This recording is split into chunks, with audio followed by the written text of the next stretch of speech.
또 이번 주제를 세 번째 거 보겠습니다. 아파트 집 아닌 돈에서 인격. 그러니까 사는 집에서 돈이 중심, 돈 문제가 되고 그것이 너무 그게 나아가니까 이제 인격이 되고 종교가 되어버렸다 이 말이죠. 아파트가. 그만큼 절실하고 중요하게 되어버렸다고. 동물의 왕국이죠. 그러니까. 그리고 이제는 30대가 그 투자의 주인공으로 등장하는 시대가 되었다. 결국 갑들이 되는 거죠. 저들이 전부. 결국은 이 세상을 지배하는 것이, 그러니까 주거 안정이라는 주거로, 모든 국민을 위한 주거에 의한 부동산, 이런 공급 이런 것들이 갑들에 의한, 갑들을 향한 그들만의 향연이 되었다. 이런 얘기죠. 예, 그런 얘기고. 또 보죠. 어쨌든 간에,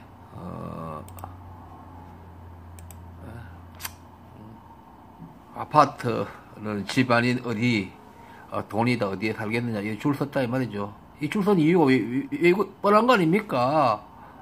옆집에 손이 엄마도 하고, 옆집에 갑돌이 아빠도 하고, 옆집에 뭐 누구, 직장에 동료 누구도 하고, 길 건너에 어디 누구도 하고, 아니, 직장 내가 다니면서 뭐 10년 해가지고 돈, 생활비 쓰고 모아도, 이거 한 건, 이거, 당첨되면, 그걸로 그냥, 해결되어 버리니까, 이 짓을 하는 것이죠. 줄 서고, 난리죠. 이런 사회는 불행한 사회죠. 반드시 이렇게 되면, 양극화가 일어날 수밖에 없는 거예요. 이렇게, 어떻게 하더라도, 그러니까, 일부만은 그 선택의 기회를 가지고, 그리고 경제적으로, 물질적으로 양극화 나고, 정서적으로도 서로 간에, 사람 간에 같은 나라 안에서 불신이 생기는 거예요. 겉으로 표현 안 하지만도, 불신을 생기고, 사람에 대한 신뢰관계가, 사회적 신뢰자산이라는 중요한 게 무너져 버린 거예요. 사회적 신뢰자산 무너지면 그 사회는 동물의 왕국이 되는 거예요. 그런 것들이 이 아파트 관련이니까 불로소 이런 것들이 중요한 이유 중에 하나가 되는 거죠. 30대 가장 많이 샀다 그런 얘기고요. 아유, 참. 그러니까 누가 물으면 당신같이 그렇게 무슨 사회적 문제 고민할 거면 뭐 당신 딴 거 고민하지 말고 어떻게 재테크 하는 것도 뭐 그거 연구하라고 다 쓸데없는 얘기다 그렇게 해봐야 아무도 안 먹게도 한다고. 국회에 있고 정부에 있고 거기에 국가의 이런 정책을 담당하는 사람들 그 사람들부터 다 이쪽 사람들이라고 알고 보면 그렇게 얘기가 나온다 이런 얘기 할 말이 없는 거예요. 맨날 정부나 무슨 위정자들은 무슨 국민을 위해서 주거 안정을 시키고 떠들지만 가만히 들으면 말은 말 같아요. 1년, 2년, 3년 지나서 보면 다 헛소리인 거예요. 알고 보면 부자는 더 부자 돼 있고 하나 더 벌고 여전히 그 투기 기회를 잘 타는 사람한테 유의하고 이렇게 되는 거예요. 착하고 열심히 일하는 사람들은 맨날 사는 게 그저 그만이에요. 맨날 생활비 걱정해야 되고, 어느 놈은, 저는 이제 좀 표현도 좀 편하게 해야 되겠어요. 어느 놈은 그냥 럭셔리한 데 가가지고 같이 멤버십 대가 놀고 있고, 이러는 거예요. 해외 여행하면서 싹 갔다 오고, 또 그 사람들 많이 배웠기 때문에 배웠다고 어디 가가지고 빛나는 어떤 그런 자리도 차지하고, 그러는 거예요. 그러니까 세상이 이렇게 겉보기나 화려하고 빛나는데 그 속에는 그렇게 동물의 왕국이 되어 있는 거예요. 그 실제 내용은. 그러니까 겉보기는 점잖고 그런데 다 그런데 우리가 예를 들어 이런 얘기가 적긴 하지만 뭐 서구 선진국이 과거에 제국주의 시대에 후진국들 침략해가 식민화해가지고 뺏어가지고 그걸로 지금 그게 상당히 그런 이유가 큰데 지금 와가지고는 민주주의가 제대로 되고 있고 복지국가가 되고 있다 하면서 세계가 어떤 부러워하고 앞으로 지향해야 할 국가다 뭐 이렇게 얘기하는데 그거하고 같은 원리인지도 몰라요. 이 역사라는 게 그런 거라고요. 물론 현재 서구 선진국이 좀 더 평등화가 되고 어떤 사회 안전망이 되고 그 자체를 우리가 따라가야죠. 어쨌든 간에. 역사적으로 볼 때 그런 여론들이 있죠. 그리고 우리나라도 그런 거예요. 겉보기에는 이런 사람들이 다 뭐 사회적 대우를 받고 있는 거예요. 그러고 뭐, 인격적으로 다 대우를 받는 거예요. 혹시 또 돈 있고 이렇게 뭐, 있는 사람이 어디 가나 대우를 받는 거예요. 말 한마디 해도 조금 친절하게 그거 대답을 해주고, 누구나 그래요. 우리가 본능적으로 외국 사람들을 볼 때, 백인들 보면 조금 더 우리가 태도가 다 달라져야 돼요. 좀 더 친절해지고 이렇게 되는 거예요. 그것이 인간 내면 속에 있는 그 욕망하고 다 관련되는 것이죠. 강자 쪽에 가까이 가고 싶은 그런 욕망 이런 것들. 뭐 얘기가 너무 이제 조금 뭐 배가 산으로 올라가듯이 가는데 어쨌든 한번 보도록 하죠. 이제 나중에 이어서 읽도록 하죠.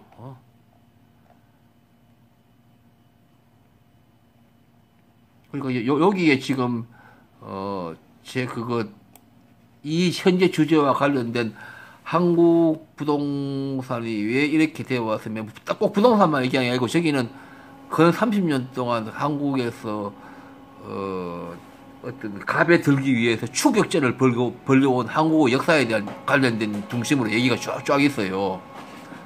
저걸 저게 이제 어떤 결론적인 그런 그 관련 그건데 한국에 이렇게 한 20대 80이든 30대 70이든 심각한 양극화가 필연적으로 올 수밖에 없는 우리 역사적인 그런 사정들 관련 얘기가 쭉 있으니까 이거라고 관련되는 것이죠. 좀 깊이 여론적으로 이거 읽어보시면 여기 이 동영상 나가서 조금 더 연결돼서 이해할 수 있는 거고요. 예.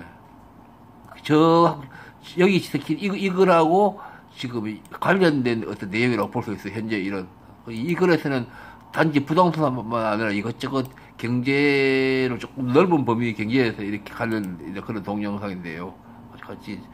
같이 이렇게 읽어보고 조금 더 깊이 있는 연결 관계를 이해를 할 수 있다 이런 얘기죠. 자, 자신의 이익이나 존재 기반을 사수하는 한계 내에서만 절대 넓은 범주로서 자신의 소유권에 대한 그러니까 그런 한계 내에서만 절대적으로 그런 넓은 범주로서 자신의 소유권에 대한 침해를 용납하지 않는 경우에만 유지되는 긍정적인 인격이다. 무슨 말이냐면 그 사람이 정상적인 사람이에요. 대화를 해보면 정상적이고 타인에 대한 배려도 좀 하고 어떤 공평이나 민주주의 이런 의식도 있고 이런 사람이에요. 예의도 있고.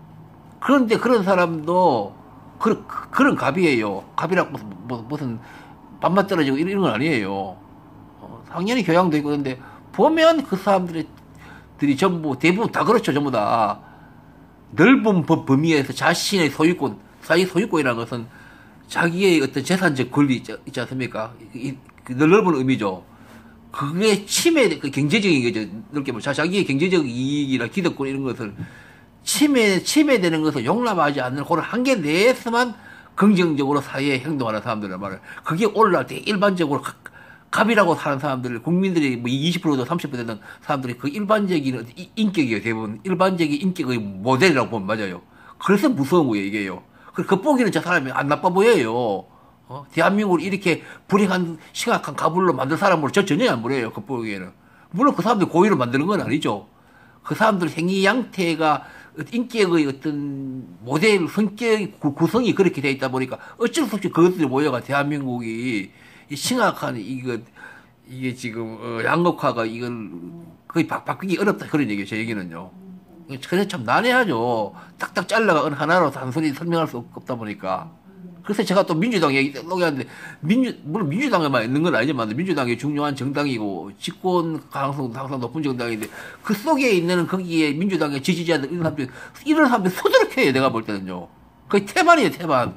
그래 그 사람들이 무슨 한나라당하고 싸우면서 훨씬 민주주의를 한다고 그러는데 제 사람들 고의로 그런 건 아니지만 결과적으로 대한민국을 양극화를 그냥 굳히는 데 도움이 됐지. 그러니까 어떤 가치적으로 별 가치도 없어요. 그 사람들 하는 것이. 고의적으로 그런 건 아니지만 구도적으로 보면.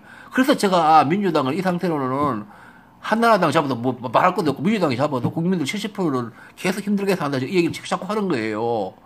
이런 얘기를 국가 지도자나 이런 사람들이 분명 의식을 가지고 있는데 그게 안 가지고 있는 거예요. 이런 의식을 가지고 있는 조금 더 그거 생각이 깊은 사람들은 이런 말할 기회가 없어요. 마이크가 안 주어지니까. 그래, 그 사람들은 그만 환멸을 느끼고 그냥 말 안 하는 거예요. 결국 뭐냐? 국가 전체로서는 적어도 결과적으로 양극화와 타락에 기여할 수밖에 없는 자들이, 그러니까 그 사람이 고의로 그러지 않지만도 전체적으로는 결과적으로 양극화와 타락에 보태는 어떤 이 역할을 하는 사람일 수밖에 없다. 무엇보다 30대 70 구조를 구축하는데 중요한 역할자가 된다 이 말이죠.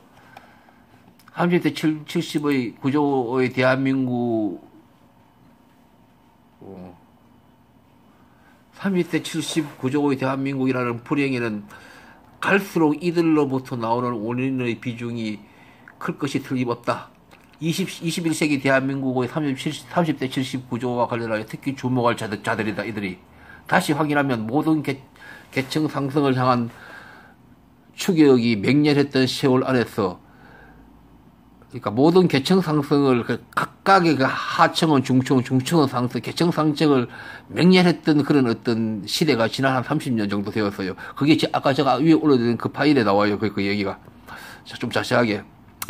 인간의 기억에서 어색해지기나 멀어진 계급의식, 변혁과, 그러니까 원래 그 계급의식 이게 이념적인 그런 걸 이해하면 필요 없어요. 자기가 가지고 있는 현재의 자기의 어떤 그릇이라든지 어떤 그 형태, 그거에 대한 분명한 인식이 있으면 그게 사회 변화를 위한 어떤 의지를 발휘하고 행동하는데, 그런 것들이 다 이렇게 우리 기억에서 어색해지기나 멀어져. 그러니까 옛날에 민주화 운동하고 어떤 진보의식이 있는 사람들이 다 이렇게 이제 변했다 이 말이죠. 그러니까 다 타협을 하고 돈을 좋아하는 쪽으로 변해버렸고, 그래 세상에 이렇게 양극화되고 썩을 수밖에 없는 거예요. 그 생각이 바라는 사람들 잘 없어지니까.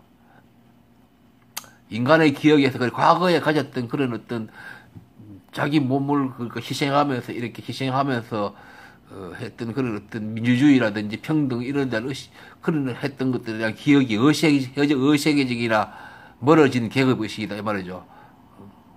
그게 이제 변혁과 공존을 할 수 있는 어떤 원천으로서의 어떤 성격의 것인데, 그런 게 다 없어졌단 말이죠. 의식은 대한민국의 무딜에서 퇴출되었고, 나의 기득권을 절대 놓치지 않아야 하는 경제제일주의, 필요에 따라서는 온갖 언어로, 그러니까 자기가 돈을 밝히고 이러면서도 겉으로는 뭐 텔레비에 나오기 어떻게 하면서 뭐 대사회적으로 마이크들이 아주 빛나는 언어로 은폐를 하는 거예요, 전부예요.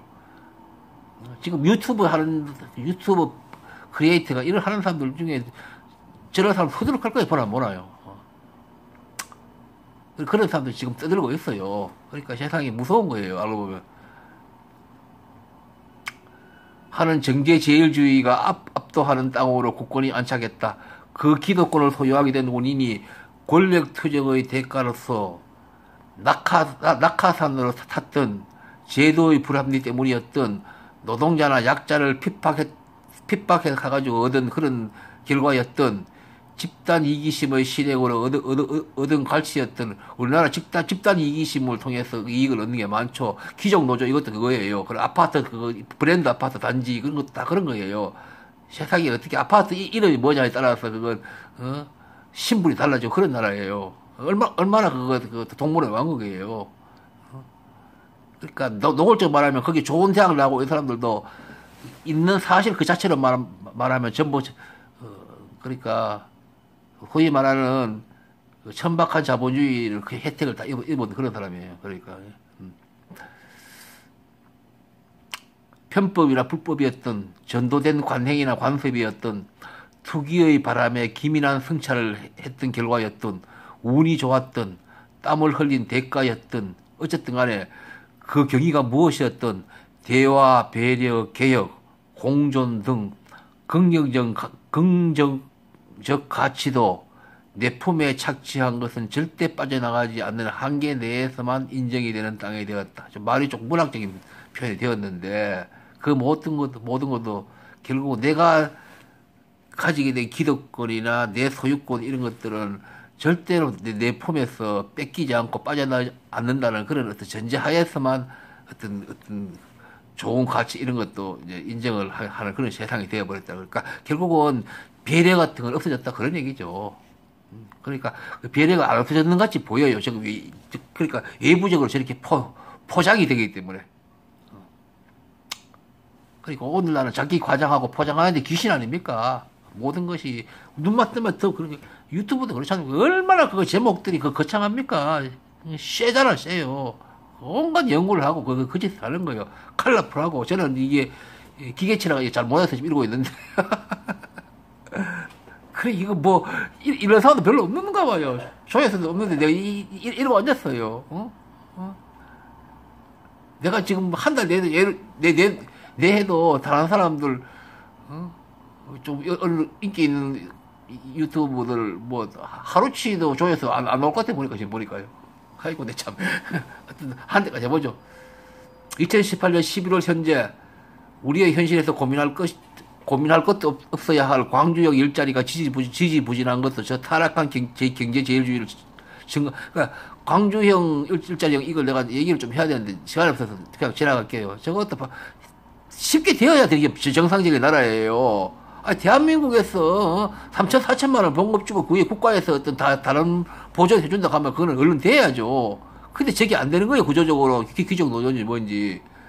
지금 3, 4천만 원 주고 실제적인 다른 혜택 좀 하려고 4, 5천만 원 될 수 있는데 돈 4, 4천만 원 주는 어떤 직장 가진다는 게 대한민국에서 그런 것들을 주면, 그런 정도를 주면 진짜로 감사하다고 큰절할 사람도 수두룩해요, 지금. 1년에 그거 1, 2천만 밖에 못 보는 사람 수두룩하거든요. 근데 저게 지금 안 되고 있는 거예요. 그만큼 썩어 빠져 있는 거예요, 사고방식이.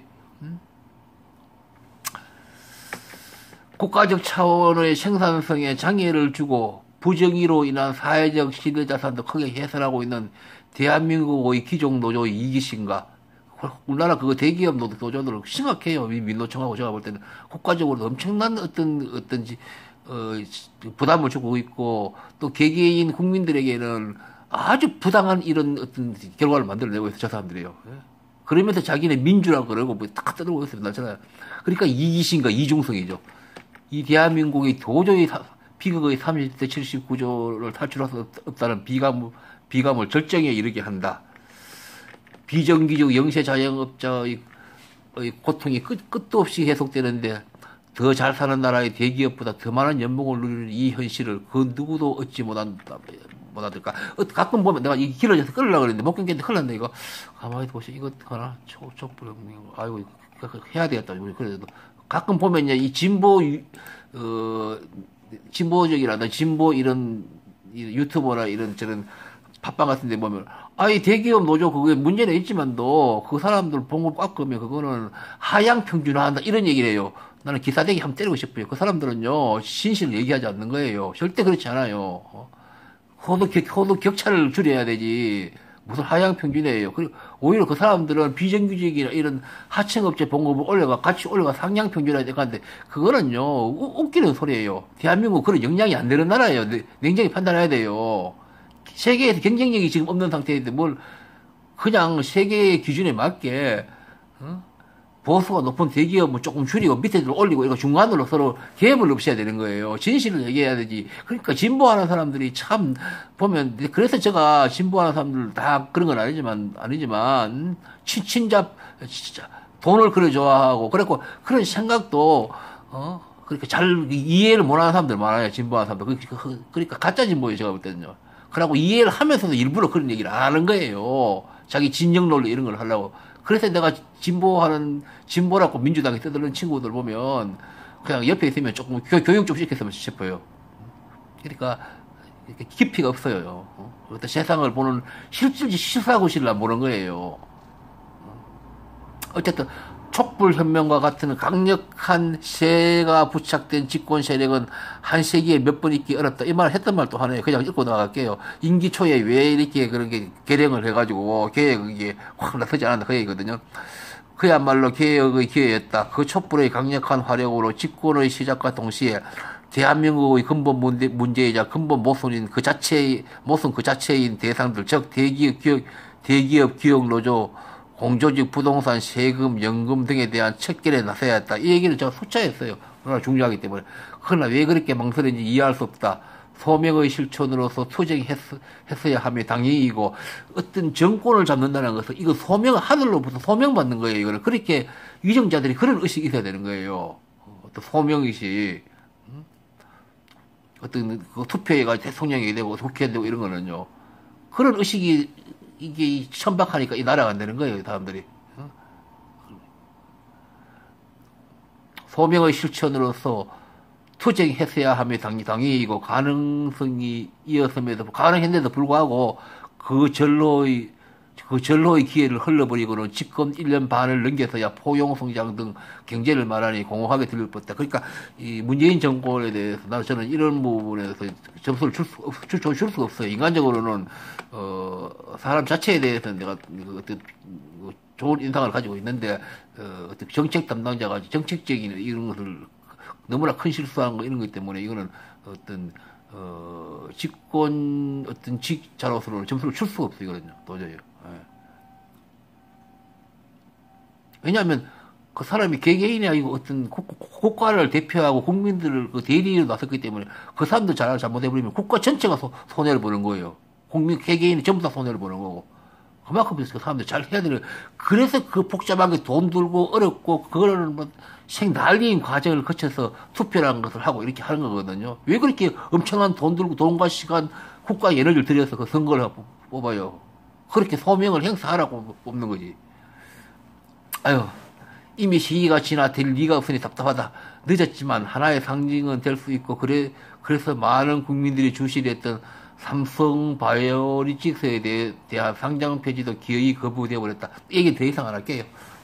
그러니까, 또 기회가 있었는데도 기억도 안 했다, 이런 얘기죠. 그러니까, 분명한 어떤 자기가 소명을 받은 것에 대한 그런 철학들이 우리나라 위정자들이 없다는 얘기예요. 그러니까 큰일 났어요. 뭐 큰일 날 건 없죠. 다들 뭐 적당히 그냥 각자 도시행으로 살아남으면 되죠. 이런 거. 뭐 어쩔 수 없죠. 그러다가 갈 때까지 가면서 이제 자꾸 좀 망가지겠죠. 국가와 국민 모두가 함께 공정과 민주라는 소중한 경험을 가질 계기였는데 그렇게 저걸 하나의 국민들이 어떤 시민의식이라든지 민주주의를 체험할 수 있는 경험이 있어요. 상장 폐지 저런 걸 하느냐 안 하느냐 단순한 문제가 아니거든요. 그래서 전체가 국가와 국민이 성장할 수 있는 기회였는데 지금 이재명 씨가 어떻게 되고 뭐 어느 유시민이 되고 누구 대통령이 되고 그게 중요한 게 아니라니까요. 그 쓸데없는 걸로 지금 뜯어가셔서 전부 다 사람들이 진짜 얼마나 가벼운 거예요. 저 상장 폐지하라고 광화문에 모여가지고 데모하고 그렇게 했어야 했어요. 그게 더 중요하죠. 그러면 상장 폐지 했죠. 안 할 리가 없죠. 광화문에 100만 명 모여봐요. 50만 명. 상장 폐지해요. 국민이 어떤 권력 형사가 했다고 광장에 나가 떠들면 상장 폐지 안 할 리가 없죠. 했죠. 당연히 했죠. 그럴 때 해야 되는데 지금 무슨 유튜브 온라인에서 온갖 떠들고, 박근혜 물러나라고 광화문 모임보다 저런 거 하는 게 더 중요한 거예요, 실질적으로. 그게 국민들한테 이익이 돌아오고 실질적으로 변화하는 거예요. 국가 발전하고. 그러니까 정치적인 어떤 그런 프로파간다, 그 관련해서 무슨 지휘하고 이런 거는요, 뭐 될 것 같지만 결국은 또 원위치되고 그렇게 대부분 다 그래 돼요. 조금밖에 안 변하고. 실질을 위해서 국민이 자기 권리를 행사해야 되는 것이, 실질을. 국가와 국민 모두가 함께 공정과 민주라는 소중한 경험을 가질 계기였는데 부실의 은행과 부실의 공기업이 국민의 세금으로 구제되면서도 그 구성원들이 고액을 연봉을 받아먹는 과거에 저런 일이 많이 있었죠. 지금도 그렇죠. 무슨 어떤 옳은 그 수익도 안 나는데 무슨 그런 게 워낙 많죠. 지금 저 부정의와 악마성이 재현되는 바와 다를 바가 없었다.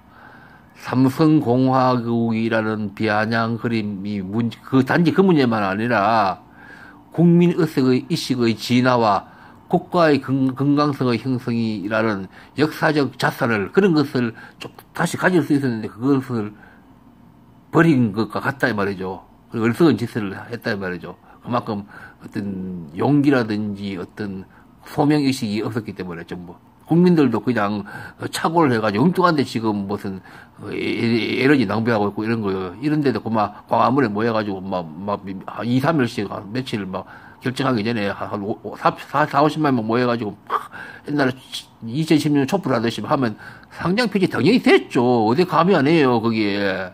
낙가문에서 막 언론에 나오고 난리인데 텔레비에 그 상장 폐지하라고. 대상이 된 거예요. 그런 걸, 그런 중요한 순간에는 안 하는 거예요. 지금 엉뚱한데 지금 유튜버야, 없고 무슨, SNS 하고, 뭐 그런 정력으로 모여서 그거 두세 번 했으면 그만 성공했을 건데 지금 안 하는 거예요. 국가 스스로 저거 하기를 큰 기대할 수 없거든요. 그만한 용기가 없는 사람들이 다 정치를 하고 있기 때문에.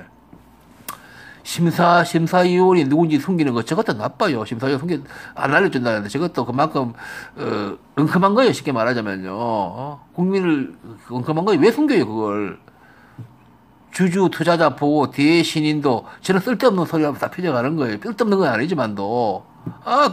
국제적으로 대신인도가 떨어진다, 삼성이 저래 되면, 도대체 그걸 그렇게 했다면, 일 있을 때마다 그냥 지나가란 말이에요. 말도 안 되는 소리예요. 바로 단칼에 치기 물어야 되죠. 대신에도 떨어지는 말도 안 떨어져요. 대한민국이 이 정상 경영을 위해서 의사 결정을 하라 해가지고 오히려 어떤 민주적인 절차로 기업이 운영된 어떤 큰 계기라고 해서 오히려 대신에도 안 떨어져요. 떨어지더라도 금방 회복돼요. 이런 거예요.